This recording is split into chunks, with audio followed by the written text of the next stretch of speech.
यीशु हमारे खुदा यीशु मसीह का फ़ज़ल हमेशा हम सबों के साथ होता है। जो कभी हमने इस बात पर गौर किया है कि हमें क्यों खुदाए पाक रूह की मुसलसल हदायत और रहनुमाई की ज़रूरत है?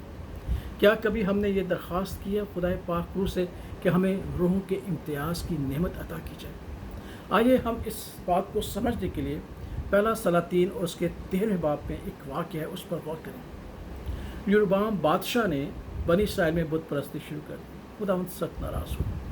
खुदावंद ने अपने एक खादिम को, एक नबी को यहूदा से बैतएल जाने को कहा और कहा कि जब तू बादशाह से मुलाकात करे तो उसे ये सख्त कलाम देना। जब वो नबी बैतएल पहुंचा तो यरोबाम बादशाह जो था वो अपने मसबे पर कुर्बानी चढ़ाने के लिए खड़ा था। नबी ने सख्त कलाम दिया। जब सख्त कलाम सुना तो बादशाह ने हाथ बढ़ाया कि उस नबी को पकड़ लिया। जैसे उसने हाथ बढ़ाया उसका हाथ सूख गया। तब उस मर्द खुदा ने उसके लिए दुआ की और उसका हाथ ठीक हो गया। वहाँ उस शहर का एक बुजुर्ग नबी रहता था, उसके लड़के भी थे। वो भागे, उसने अपने बाप को जाकर बताया। जब उनके बाप ने सुना तो उसने कहा कि फ़ौरन मुझे गधे पर सवार करो ताकि मैं उस नबी से मुलाकात करूँ। जब उस नबी से मुलाकात करने के लिए गया, राह में उसे देखा बैठा है। उसने कहा क्या भाई आ मेरे घर ताज़ा दम। उसने कहा कि नहीं नहीं, क्योंकि खुदावंद का कलाम है कि तूने चाहते हुए और ना आते हुए कहीं नहीं रुकना, ना कि तूने पानी पीना है, ना तूने खाना और ना तूने ताज़ा दम होना है, इसलिए मैं तेरे साथ नहीं जाऊंगा। उसने कहा कि मैं भी तेरी तरह नबी हूँ, बुजुर्ग नबी हूँ, और अभी अभी खुदावंद का कलाम मुझ पर नाज़िल हुआ है। खुदावंद के फरिश्ते ने मुझे तेरे सामने भेजा है।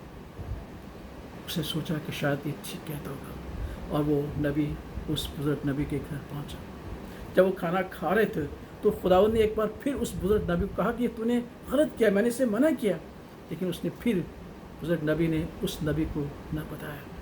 जब सुबह हुई और वो नबी दोबारा यहूदा की तरफ रवाना हुआ तो चंद लोगों ने देखा कि उस शख्स को, यानी उस मर्द खुदा को शेर ने मार डाला है।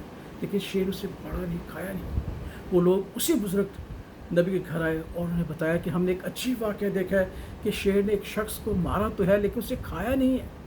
तब उसने कहा कि मुझे फ़ौरन उसके पास लेके जाओ।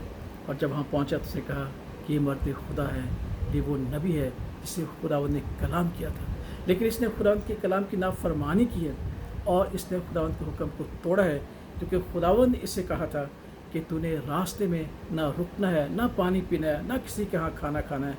लेकिन इसने मेरी बात मानी है, अगरचे मैंने इसके साथ झूठ बोला है। लेकिन जो बातें इसने की हैं, क्योंकि खुदावंद का नबी है, वो ज़रूर पूरी होंगी। इसे दफना दो और जब मैं मरूंगा तो मेरी हड्डियाँ भी इसके साथ रख देना। देखा हमें क्यों पाक रूह की अशद ज़रूरत है, क्यों हमें खुदावंद से दुआ करने को, हमें रूह के इम्तियाज़ की नेमत बख्शे, ताकि हमें मालूम हो कि कौन सी रूह किस वक्त हम में काम कर रही है। किस तरीके से इब्लीस शैतान ने उस बुजुर्ग नबी को बहकाया, किस तरीके से उस नबी ने उस नबी को बहकाया और वो नबी भी उसके बहकाने में आ गया। किस तरीके से इब्लीस ने उन दोनों की ज़िंदगी में काम किया। जो खुदा का पाक कलाम में सिखाता है कि हमारा मुखालिफ इब्लीस गरजने वाले शेर बब्बर की मानद है और इसी ताड़ में को किसी न किसी को हार कर। इसलिए हम नहीं जानते कि खुदावंद के नबी हमारे लिए गुमराही का बायस बन जाए। हम नहीं जानते कि खुदावंद के खादम ही हमारे लिए जो है वो गुमराही का बायस बन जाए।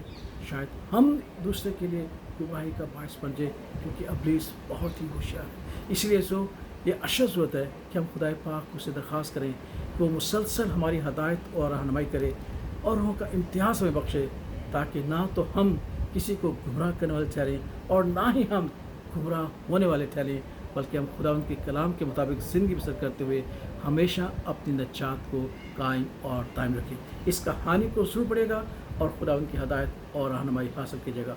खुदावंद हम सबको बड़ी बरकत और सलामती बख्शे। आमीन।